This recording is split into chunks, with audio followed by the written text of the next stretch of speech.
Tanjiro berhasil memenggal kepala Oni besar itu, tapi setelahnya Tanjiro mencium aroma kesedihan yang luar biasa. Ternyata Oni tersebut awalnya juga merupakan manusia biasa yang hidup bersama kakaknya. Tapi karena dia berubah menjadi Oni, dia jadi hidup sendirian dan kesepian. Padahal keinginannya hanya satu, yaitu bertemu dengan kakaknya dan meminta kakaknya menggenggam tangannya. Ketika itulah Tanjiro menggenggam tangan si Oni dengan penuh kehangatan sembari berdoa agar Tuhan tidak menjadikannya Oni lagi di kehidupan selanjutnya. Setelah mengucapkan salam perpisahan pada arwah-arwah murid terdahulu Urokodaki yang terbunuh, Tanjiro melanjutkan perjalanan menyelesaikan ujian akhirnya. Sepanjang perjalanan, Tanjiro masih bertemu banyak Oni berkeliaran dan mencoba menggali informasi tentang cara mengembalikan Oni menjadi manusia. Tapi usahanya sungguh sia-sia karena tidak ada satupun dari Oni-Oni tersebut yang bisa diajak berkomunikasi hingga akhirnya Tanjiro sampai di bagian gunung yang ditumbuhi banyak bunga Fuji. Setelah 7 hari berusaha mati-matian bertahan hidup, Tanjiro pun lulus dari ujian akhir pemburu iblis. Di antara 20-an anak yang sebelumnya mengikuti ujian, ternyata hanya tersisa 4 saja di antara mereka. 2 gadis kembar yang muncul di awal penyambutan kembali datang dan mengucapkan selamat pada 4 pembasmi iblis yang telah lulus ujian akhir. Keempat orang yang lulus ujian akhirnya resmi bergabung dengan organisasi Kisasutai dan mencapai level terendah yaitu Mizunota. Perlu kalian ketahui bahwa ada 10 level pemburu iblis, yaitu Kino, Kinoto, Hino, Hinoto, Tsuchino, Tuchinoto, Kano, Kanoto, Mizono, Mizunoto. Nah, banyak ya.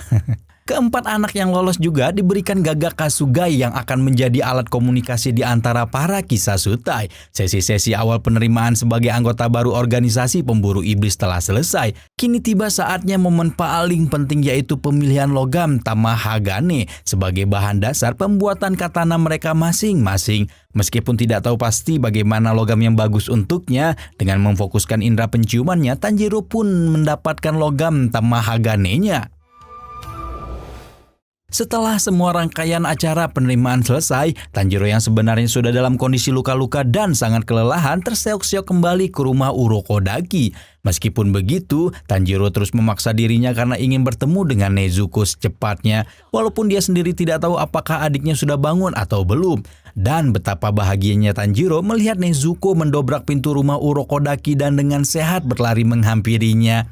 Bukan hanya Nezuko yang sangat senang melihat Tanjiro pulang, Urokodaki pun tidak bisa menyembunyikan air mata kebahagiaannya. Setelah sekian lama akhirnya muridnya bisa kembali pulang. Sekitar 2 minggu setelah pulang dari ujian akhir, seseorang bernama Haga Nezuka yang ternyata adalah penempa katana milik Tanjiro datang dan memberikan pedang Nichirin dari logam yang sebelumnya dipilih oleh Tanjiro. Pedang Nichirin adalah jenis katana istimewa yang bahannya dapat menyerap sinar matahari dan bisa berubah warna sesuai dengan pemiliknya. Melihat perawakan Tanjiro yang sepertinya berasal dari keluarga yang berhubungan dengan api, Haga Nezuka semakin tidak sabar melihat perubahan warna Nichirin menjadi merah. Tapi ternyata setelah ditarik dari sarungnya, pedang Nichirin tersebut bukannya berubah menjadi merah, tapi justru menjadi warna hitam, warna langka yang sangat jarang dimiliki oleh Kisasutai. Baru beberapa saat mendapatkan pedangnya, Gagak Kasugai datang dan menyampaikan misi pertama Tanjiro. Urokodaki memberikan beberapa wejangan dan sebuah kotak kayu ringan yang dibuat dari pohon cemara awan berkabut untuk menggendong Nezuko di siang hari. Urokodaki juga menceritakan satu-satunya Oni yang bisa mengubah manusia menjadi Oni yang dikenal dengan Kibusuji Muzan. Jika Tanjiro ingin mengembalikan Nezuko jadi manusia, maka Muzan bisa jadi Oni yang paling tepat untuk dicari. Selain itu, Urokodaki juga menenangkan Tanjiro dengan menjabarkan pemikirannya selama 2 tahun Nezuko bisa bertahan tanpa memakan manusia. Karena Nezuko merupakan jenis Oni langka yang bisa mengisi energi dengan tidur. Singkat cerita, sampailah Tanjiro di desa yang dituju, dan di sana dia bertemu dengan seseorang pemuda bernama Kazumi. Kazumi adalah saksi mata yang melihat kekasihnya sendiri Satoko tiba-tiba menghilang ketika berjalan di sampingnya. Tapi karena Oni terdengar hanya seperti mitos bagi masyarakat, Kazumi justru dianggap gila. Tanjiro yang mendengar itu langsung meminta Kazumi menceritakan apa yang dia lihat. Kazumi tentunya senang karena akhirnya ada orang yang mempercayai ceritanya dan menunjukkan tempat terakhir dia bersama Satoko sebelum gadis itu menghilang. Tanjiro segera menginvestigasi dan menelusuri aroma oni di sekitar tempat yang ditunjukkan oleh Kazumi. Meskipun hanya sedikit aroma oni yang tersisa, Tanjiro masih yakin bahwa penculikan ini adalah perbuatan oni dan terus menelusuri tempat di mana oni tersebut berada. Hingga tidak terasa matahari telah terbenam dan malam pun tiba. Di saat yang bersamaan oni yang bicarakan ternyata sedang mengincar dan menculik gadis lain di rumahnya.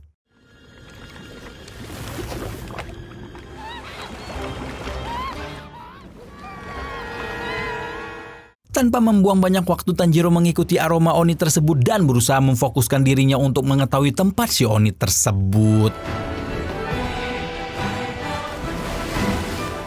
Ternyata oni yang ditemuinya kali ini adalah salah satu oni berkemampuan khusus atau oni pengguna teknik darah yang bisa membagi dirinya menjadi 3 dan dapat menyatu dengan benda padat apapun dengan mengubahnya menjadi dimensi rawa. Merasa acara makan malamnya diganggu, oni air itu pun marah dan menyerang Tanjiro. Karena harus menyerang oni dan melindungi 2 manusia di sampingnya, Tanjiro sedikit kesulitan dan cukup terpojok. Untungnya ketika itu Nezuko keluar dari persembunyiannya dan menolong Tanjiro menghadapi oni tersebut. Selama 2 tahun Nezuko tertidur, Urokodaki terus mencoba mempengaruhi pikiran Nezuko untuk menganggap umat manusia sebagai keluarganya. Sebaliknya Nezuko membenci dan memerangi oni manapun yang melukai atau menyakiti umat manusia.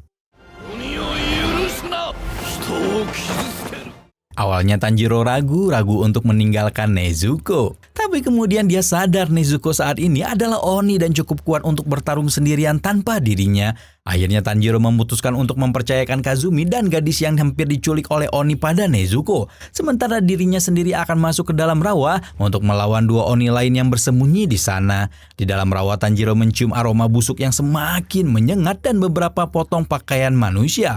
Tanjiro yakin manusia ini sudah memangsa banyak manusia dengan kejam termasuk Satoko, tunangan Kazumi yang menghilang sebelumnya. Meskipun dipenuhi emosi dan udara di dalam rawa terasa menyesakan, Tanjiro terus memfokuskan dirinya untuk menebas kepala 2 oni tersebut.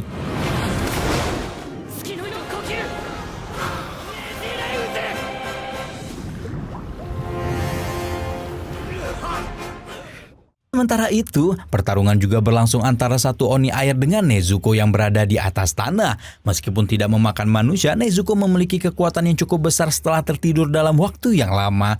Akan tetapi, karena memang Nezuko baru saja menjadi oni dan belum mengonsumsi darah manusia sedikit pun, kekuatannya mudah menurun dan memberi kesempatan bagi oni yang dia lawan untuk menyerangnya.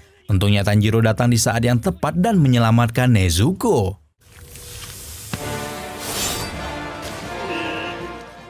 Tanjiro memotong 2 tangan oni air tersebut dan melemparkan beberapa pertanyaan tentang Muzan. Tapi anehnya ketika mendengar nama Muzan, oni di depannya langsung gemeteran dan ketakutan. Ternyata oni tersebut memiliki kenangan buruk tentang Muzan di masa lalu dan diminta untuk menyembunyikan informasi apapun tentang Muzan dari manusia. Oni tersebut bersikeras tutup mulut dan berdiam diri untuk menyembunyikan semua informasi tentang Muzan. Karena si oni terus tutup mulut dan malah berniat menyerang lagi, Tanjiro pun menghabisi satu oni yang tersisa tersebut.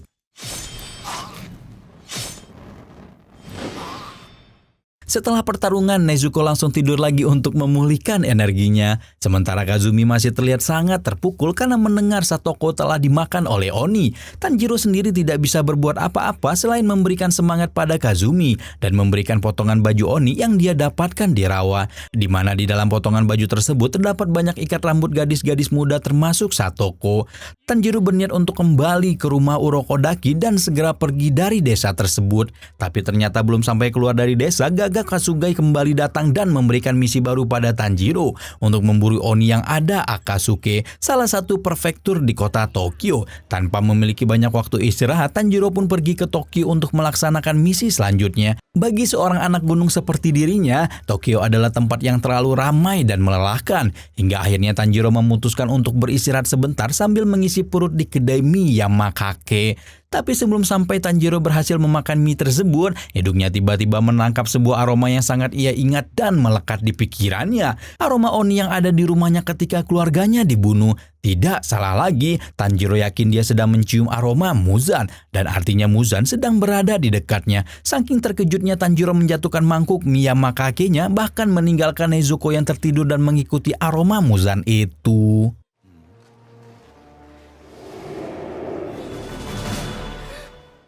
Tepat saat Tanjiro ingin menebas Muzan, dia menyadari bahwa iblis kejam itu telah berpura-pura menjadi manusia dan membentuk sebuah keluarga bahagia. Sementara itu, Muzan tampak kesal karena ada manusia yang menyadari keberadaannya dan membuat pemandangan mencolok untuk keluarga manusianya. Sehingga untuk mengalihkan perhatian, Muzan menyerang salah satu manusia yang lewat di dekatnya dan mengubah manusia tersebut menjadi Oni. Tanjiro sangat syok melihat Muzan benar-benar mengubah manusia menjadi Oni di depan matanya. Meskipun Tanjiro tahu Muzan melakukan itu untuk mengalihkan perhatiannya dan melarikan diri dari sana, Tanjiro tidak bisa membiarkan manusia yang baru saja berubah menjadi Oni itu mengamuk dan menyerang orang-orang di sana. Dengan berat hati akhirnya Tanjiro membiarkan Muzan pergi dan berjanji dengan suara lantang bahwa dia akan mengejar Muzan kemana saja, bahkan ke neraka sekalipun. Kekacauan yang disebabkan oleh Muzan menarik semakin banyak perhatian termasuk kepolisian lokal. Meskipun berkali-kali Tanjiro meminta bantuan untuk mencari alat pengekang, polisi-polisi tersebut justru menganggap Tanjiro sedang mabuk dan meminta Kisasutai tersebut melepaskan Oni di tangannya. Ketika Tanjiro hampir putus asa karena para polisi tidak mempercayai perkataannya dan mencoba memisahkan dirinya dari Oni tersebut, tiba-tiba ada seorang Oni dengan kemampuan khusus yang menggunakan teknik pesona darah. Dan di saat yang bersamaan jalan ramai itu dipenuhi dengan aroma wangi dan pola-pola bunga. Ketika itu muncul dua Oni di hadapan Tanjiro yang menawarkan bantuan pada Tanjiro. Oni itu tampak tersentuh melihat Tanjiro berusaha menyelamatkan Oni yang ditemuinya. Dan Oni itu bersedia meminjamkan kekuatannya untuk membantu Tanjiro. Sementara itu Muzan meminta keluarga manusianya untuk pulang terlebih dulu dengan alasan ingin meminta penjelasan dari polisi tentang apa yang terjadi sebenarnya. Pertemuannya dengan Kisasutai muda itu entah kenapa telah membuat emosinya memuncak. Dan Muzan pun akhirnya melepaskan kemarahannya pada beberapa manusia menyebalkan yang dia temui di jalan.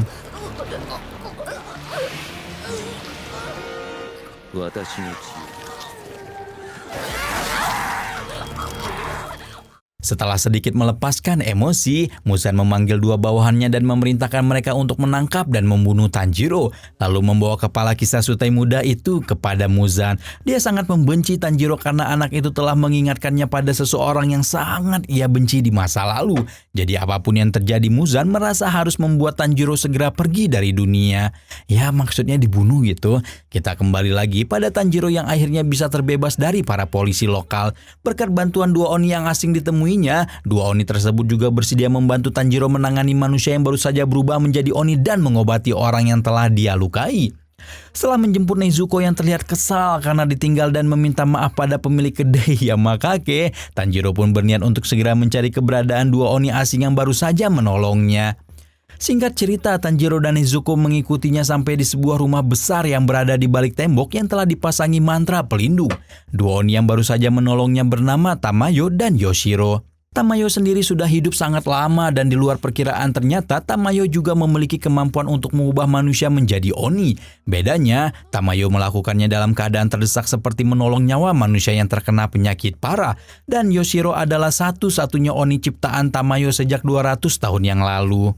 Berbeda dengan Oni lain yang cenderung buas, jahat, dan kejam, Tamayo sering menolong manusia dan justru sangat membenci Muzan. Karena itulah Tamayo juga sedang mengembangkan pengobatan bagi manusia yang telah berubah menjadi Oni agar ia bisa kembali menjadi manusia. Untuk menyempurnakan pengobatan itu, Tamayo meminta bantuan Tanjiro untuk mengizinkannya menggunakan darah Nezuko sebagai penelitiannya.